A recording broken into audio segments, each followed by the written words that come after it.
নবম পে স্কেলে সরকারি চাকরিজীবীদের বেতন তো বাড়তেছে, তবে বেশি আলোচনায় রয়েছে টিফিন ভাতা নিয়ে।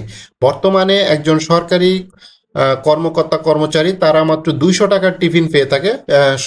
এটা শুধুমাত্র 11 থেকে 20তম গ্রেডের যে সকল কর্মচারী আছে, অর্থাৎ তৃতীয় এবং চতুর্থ শ্রেণী কর্মচারী যারা কর্মকর্তা আছে তাদের হিসেবটা একটু অন্যরকম। বাট যারা তৃতীয় শ্রেণী কর্মচারী, চতুর্থ শ্রেণী কর্মচারী, তারা মাত্র 200 টাকার টিফিন ভাতা পেয়ে থাকে। সেইটাকে বাড়িয়ে 1000 টাকা করার পরিকল্পনা রয়েছে নবম পে স্কেলে।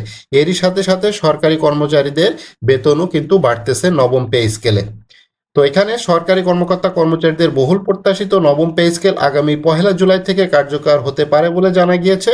নতুন বেতন কাঠামোতে সবচেয়ে বেশি সুবিধা পেতে যাচ্ছে 11 থেকে 20তম গ্রেডের নিম্ন ও নিম্ন মধ্যম আয়ের কর্মচারীরা। তো এখানে 11 থেকে 20 গ্রেডের যে সকল কর্মচারী আছে তারা মূলত তৃতীয় এবং চতুর্থ শ্রেণী কর্মচারী, তারাই মূলত সবচাইতে বেশি বেনিফিটেড হবে। আলোচনায় রয়েছে টিফিন ভাতা। এর আগে মাসিক টিফিন ভাতা ছিল 200 টাকা, এর আগে বলতে এখনও সেটা চলতেছে। এই মাসেও সরকারি কর্মকর্তা কর্মচারীরা 200 টাকা টিফিন ভাতা পেয়েছে, আগামী মাসেও 200 টাকা টিফিন ভাতা তারা পাবে।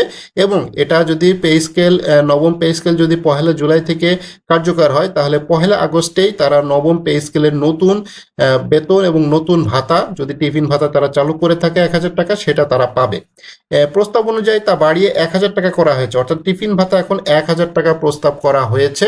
এতে কর্মীদের দীর্ঘদিনের অসন্তোষ কিছুটা হলেও কমবে বলে তারা মনে করতেছে। 2015 সালে অষ্টম পে স্কেলের এটাই সবচেয়ে বড় পরিবর্তন এসেছে বেতন কাঠামোয়। টিফিন ভাতা প্রায় 5 গুণ বৃদ্ধি, খবরে সচিবালয় থেকে শুরু করে মাঠ পর্যায়ে কর্মীদের মধ্যে স্বস্তি ও সন্তোষ দেখা গিয়েছে। সামাজিক যোগাযোগ মাধ্যমগুলোতে অনেকেই সরকারের উদ্যোগকে ইতিবাচক বলে স্বাগত জানিয়েছে। প্রস্তাব অনুযায়ী 11 থেকে 20তম গ্রেডের প্রাথমিক শিক্ষকদের এই বাড়তি সুবিধায় আওতায় আনা হবে, অর্থাৎ প্রাথমিক বিদ্যালয়ের শিক্ষকরা যারা আছেন তাদেরও এই সুবিধায় আওতায় তারা আসতেছে। বেতন কমিশনের সূত্র জানা গিয়েছে, গত 1 দশকে নিত্য প্রয়োজনীয় দ্রব্যমূল্যের ঊর্ধ্বগতির কারণে 200 টাকার টিফিন ভাতা দৈনন্দিন খরচ মেটানো প্রায় অসম্ভব হয়ে পড়তেছিল।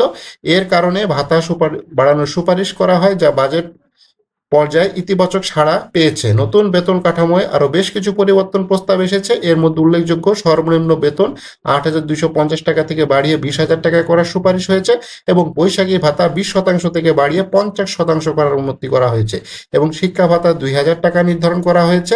প্রথমবারের মতো স্বাস্থ্য বীমা ও প্রতিবন্ধী সন্তানদের অতিরিক্ত 2,000 টাকা ভাতা আছে, অর্থাৎ যাদের প্রতিবন্ধী সন্তান রয়েছে, সবার তো নাই, বাট কিছু কিছু ব্যক্তিদের আছে প্রতিবন্ধী সন্তান, তাদের ক্ষেত্রে কিন্তু অতিরিক্ত আরো 2,000 টাকা সন্তানদের জন্য তারা পাবে।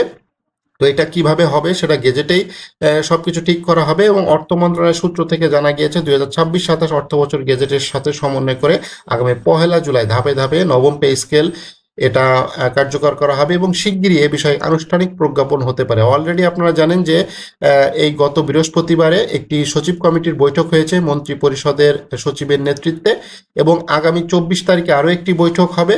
সেই বৈঠকের পরপরই মূলত গেজেট প্রকাশ করা হবে, অর্থাৎ 24 তারিখে হলে 25 তারিখেই হয়ে যাবে, কারণ যেহেতু এটা 30 মাস, এই 30 মাসের ভেতরেই, এই মাসের ভেতরেই গেজেটটা প্রকাশ করতে হবে। আশা করা যাচ্ছে 24 অথবা 25 তারিখের ভেতরেই গেজেটটা প্রকাশ হয়ে যাবে এবং এই চূড়ান্ত যে মিটিং হবে সেই মিটিংয়ের পরপরই সিদ্ধান্ত হয়ে যাবে গেজেটটা কিভাবে প্রকাশ করা হবে। অর্থাৎ খসড়া বলেন সবকিছু কিন্তু রেডি হয়ে গেছে, ড্রাফট সবকিছু রেডি হয়ে গিয়েছে। আজকে যেহেতু 20 তারিখ, আর 2-3 দিন বা 4 দিন সময় আছে, এই সময়ের ভেতরেই সবকিছু ঠিকঠাক হয়ে যাবে এবং গেজেটটা প্রকাশ হয়ে যাবে এবং সরকারি চাকরিজীবীদের যে বেতন বাড়তেছে এবং টিফিন ভাতা বাড়তেছে, শিক্ষা ভাতা বাড়তেছে, বৈশাখী ভাতা বাড়তেছে, বিভিন্ন ভাতা বাড়তেছে। তবে আপাতত এই বাজেটে বাসা ভাড়া ভাতা বাড়তেছে না, বাসা ভাড়া আগেরটাই থাকবে, অর্থাৎ 2015 সালে যে বাসা ভাড়া ছিল সেটাই মূলত থাকতেছে, এটা বাড়ানো হবে না।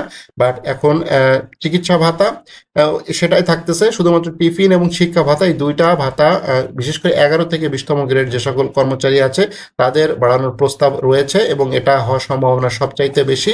খুব শিগগিরই গেজেট প্রকাশ হবে, সেখানে বিস্তারিত সবকিছু থাকবে।